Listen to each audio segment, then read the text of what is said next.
else, even making, requests about information that you would like to learn about, anything spiritual, anything angels, anything that has to do with making your life better. I am more than happy to make a video for. Okay? So today we're going to talk about the 7 heavens, which I thought was pretty interesting, going along with the other video that I made about the choirs and the hierarchies of the angels.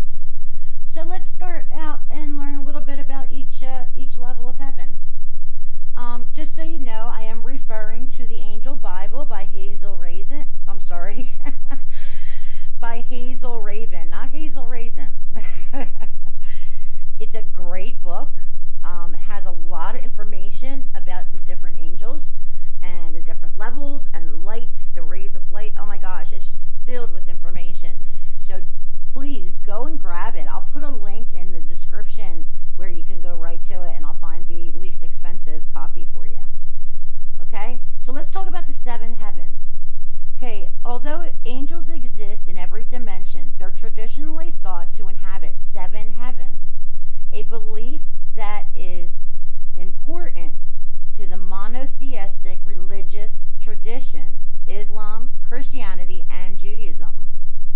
The 7th heaven is where God dwells, but the tradition of 7 heavens goes back 7,000 years to Sumeria. On an ancient Sumerian stele, a winged being, an inhabitant of the 7 heavens, is depicted pouring the water of life into the king's cup. The Sumerian civilization of Mesopotamia gave birth to the Assyrian, Babylonian, and Chaldean civilizations, which in turn influenced all Near Eastern religions and angelology. The 7 heavens are the spiritual realms. Many of the names of the 7 heavens are found in the Old Testament and are derivatives of the word heaven. Okay, so let's go over the first heaven. It is called, now bear with my pronunciations here because I'm not sure if I'm saying these right, but I'll spell them for you too. The first heaven is from the Latin name velum, meaning veil, which is vilon, V-I-L-O-N. The first heaven is also sometimes called shamayim or shamayim. I'm not sure if I'm saying that again or correctly again. It's S-H-A-M-A-Y-I-M or J-I-M. And it's a common word in the Bible for heaven. This is the lowest heaven and is associated with planetary angels and angels that rule the stars and natural phenomena such as the atmosphere, the wind, the water. The first heaven is ruled by Archangel Gabriel and is said to be the paradise where Adam and Eve first dwelled and where the tree of life and the tree of knowledge grow. So if you ever did a meditation, and it's, you know what, you could even try the tree of life meditation that I have on my YouTube channel, and that is actually where that's where the tree of life is, which is what you're visiting in the meditation that I have on my channel, and that's the first heaven. See, I didn't even know that. How about that shit, huh? Pretty cool. I learned something too as I'm teaching you. That's what's so great about sharing information. We learn as we move forward. And what's great is that a lot of the times we don't even know we're teaching ourselves at the same time. All right, let's go on to the second heaven. Considered by some to be the holding place of sinners awaiting the day of judgment, the second heaven is called Rakia, R-A-Q-I-A, meaning expanse in Genesis 1:6, 1:14, and 1:17. Zodiac angels rule over this sphere, and fallen angels are held prisoner in this heaven. Rakia is the dwelling place of John the Baptist in Islamic tradition, and this heaven is ruled over by Archangel Raphael and Zechariah. Excuse me. Or Zechariah, however you want to say it. So basically, this is saying that sinners are held in the second heaven. Now,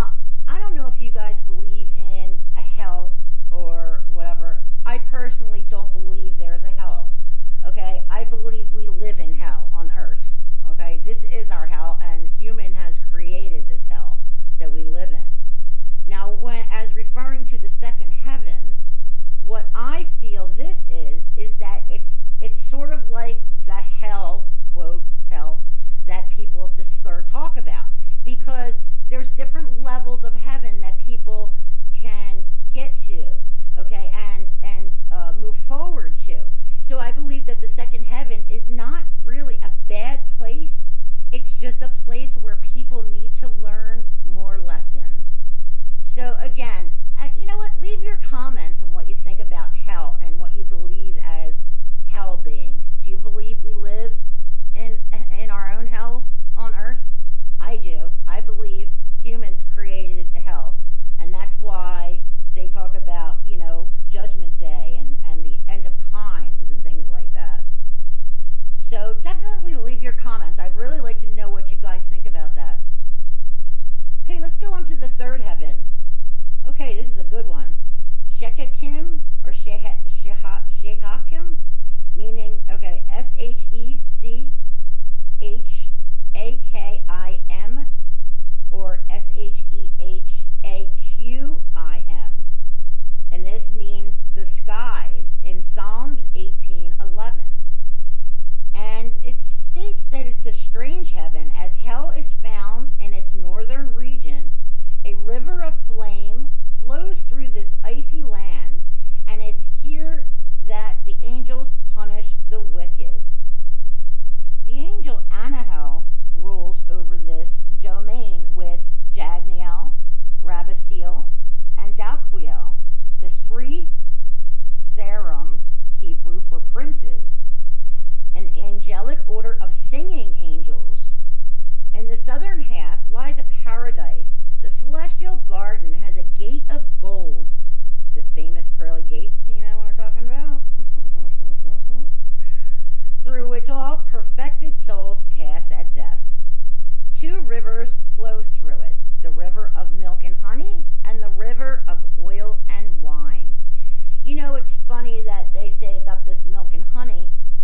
I had a dream one time that I was handed a piece of paper with a wolf on it, and I was handed this piece of paper. It was like tearing off the edge of a piece of paper or the corner, and they told me it was made of milk and honey. And when I remember, what's crazy is I remember how it tasted, and it was really, really sweet, like honey. So, and this was a while ago, but I'm not exactly sure what that means, but I guess I was in the third heaven at that time, which is, I don't know if that's such a good thing or a bad thing, but I've been through some hell in my life, so who knows? Okay, the fourth heaven, the lofty place in Isaiah 63:15, called Zebul, Zebhul, is ruled over by Archangel Michael. It is where the heavenly Jerusalem is located, the altar and temple of God, the city of Christ, from St. Paul's apocalyptic vision, in a city of gold with 12 walls encircling it, and 12 walls within these, punctured by 12 gates of great beauty. The city is encircled by 4 rivers of honey, milk, wine, and oil. So I guess the wine and the oil separated at some time going into the fourth heaven, huh? And the honey separated from the milk, huh? Oh yeah, I cracked myself up. There's a really good book that I found recently. I just started reading it because I'm very interested in the Enochian language, which is supposedly the angelic language. And there's a book that I want to tell you about, and it's called Enochian Magic for Beginners by Donald Tyson. It talks about how these gates are there, and it talks about the 49 temples with 49 gates, actually, I think it said, and so much more interesting stuff. But I really think you guys, if you are interested in this stuff, it's very, very, very interesting. It is a little bit, if you're not familiar with a lot of things, it might be a little hard to understand at first, but ask for the wisdom, the knowledge, and understanding from your angels to allow you to understand everything in that book. And I guarantee you will begin to understand it. Okay? So that's a little note on that. Okay, the fifth heaven, Macon. I don't know if I'm saying it right. Machon, Machon, known as the dwelling in Deuteronomy 26:15, ruled by Archangel Sandalphon, is where vast choirs of angels sing God's praises by night, and God's chosen people sing his praises by day. Oh, I love this. Some of the fallen angels are also held here. And you remember what I told you about people that need to learn? They go through the heavens again. Even angels, fallen angels, have to go through it again. Okay? Now, a note on the fifth heaven. I hear music even while I'm sitting here at 5:16 a.m. recording this. Yeah, I'm a night person. But there's music playing in my room. Okay? I hear music, celestial, beautiful music. Sometimes I can even hear this singer, or I don't know if it's an angel. Now, it's saying that the angels sing God's praises by night, so I would figure it's the angels singing, because that's how I hear. I mean, that's when I hear it.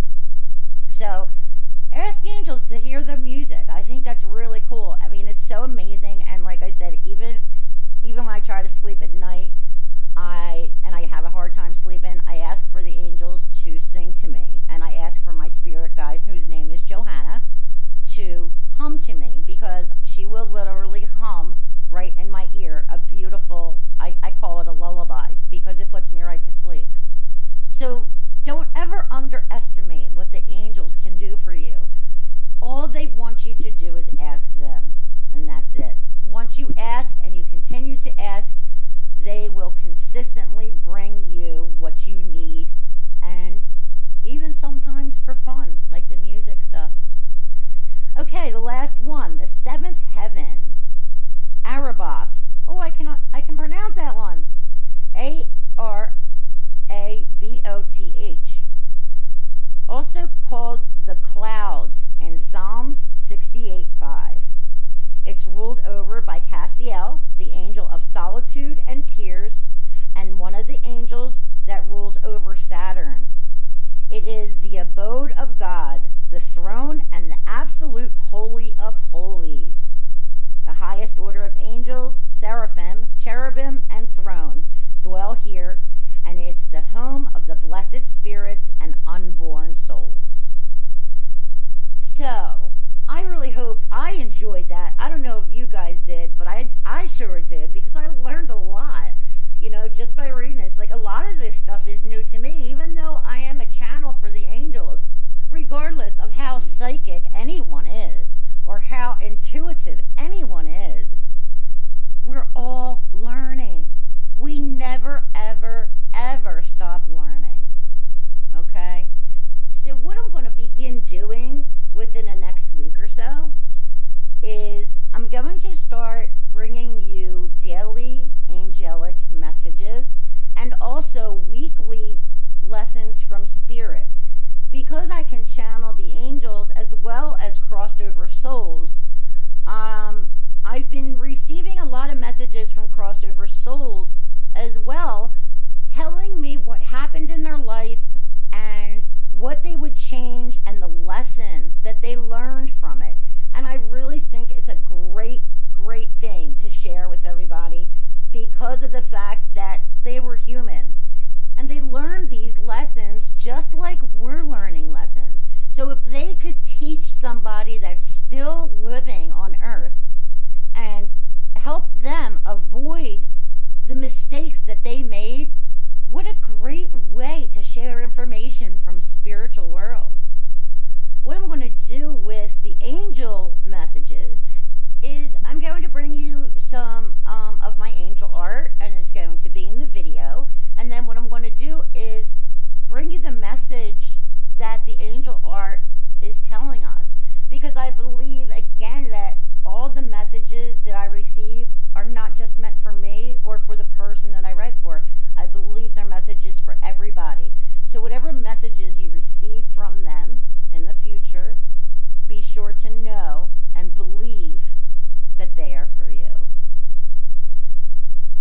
you for watching my video and listening to me babble on a little bit and make bad jokes. I appreciate you all, and I look forward to seeing your comments. Please leave comments. I love answering comments. I answer every single one. Okay? And don't forget to join the community. I'll talk to you soon. Namaste.